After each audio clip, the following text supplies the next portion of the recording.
최고의 선은 물과 같다.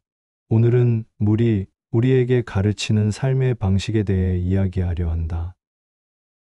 물은 낮은 곳으로 흐른다. 사람들은 높은 곳을 향해 달려간다. 더 높은 자리, 더 큰 명예, 더 많은 인정. 우리는 위로 올라가는 것이 성공이라고 배웠다. 하지만 물은 다르다. 물은 절대 높은 곳을 탐하지 않는다. 조용히 자연스럽게 낮은 곳으로 흐른다. 그리고 그렇게 낮은 곳으로 흐르는 물이 결국 바다가 된다. 세상에서 가장 낮은 곳에 있는 바다가 모든 물을 품는다. 다투지 않는 힘. 물은 싸우지 않는다. 바위를 만나면 피해서 간다. 나무 뿌리를 만나면 돌아서 흐른다. 내가 이긴다고 정면으로 부딪히지 않는다. 그런데 신기한 건 시간이 지나면 바위에 구멍이 뚫린다는 것이다. 단단한 바위가 부드러운 물에게 지는 것이다. 다투지 않는 것이 약한 게 아니다. 오히려 가장 강한 방식이다. 만물을 이롭게 하되 물은 차별하지 않는다. 깨끗한 곳에도 흐르고 더러운 곳에도 흐른다. 부자의 밭도 적시고 가난한 자의 밭도 적신다. 아무것도 요구하지 않고 모든 것을 살린다. 그리고 아무 대가도 바라지 않는다. 우리는 어떤가? 누군가를 도울 때 우리는 무의식 중에 계산한다. 이 사람이 나중에 나에게 도움이 될까? 내가 이만큼 했으니 저 사람도 이만큼은 해줘야지. 하지만 물은 그렇게 살지 않는다. 그냥 흐를 뿐이다. 겸손의 역설. 세상에서 가장 부드러운 것이 물이다. 손으로 쥐려 하면 빠져나간다.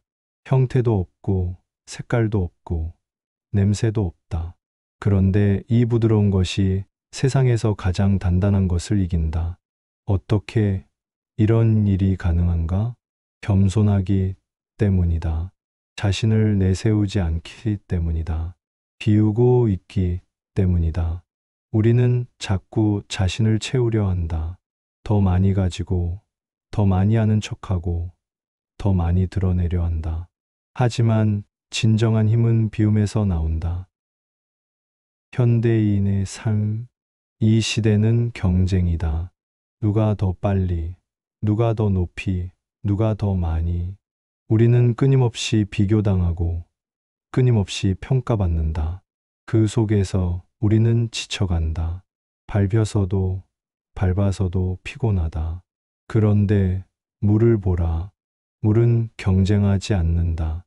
그저 자기 길을 간다. 막히면 돌아가고 낮으면 채우고 넘치면 흘러간다. 그렇게 물은 결국 바다에 이른다. 나의 깨달음. 나이가 들수록 깨닫는다. 높은 곳을 차지하려 발버둥 칠 필요가 없다는 것을. 남과 다투며 에너지를 소모할 필요가 없다는 것을.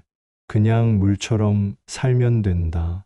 낮은 곳에서 묵묵히 내 일을 하고 남을 밀어내지 않고 필요한 곳에 조용히 스며들고 대가를 바라지 않고 베풀면 된다.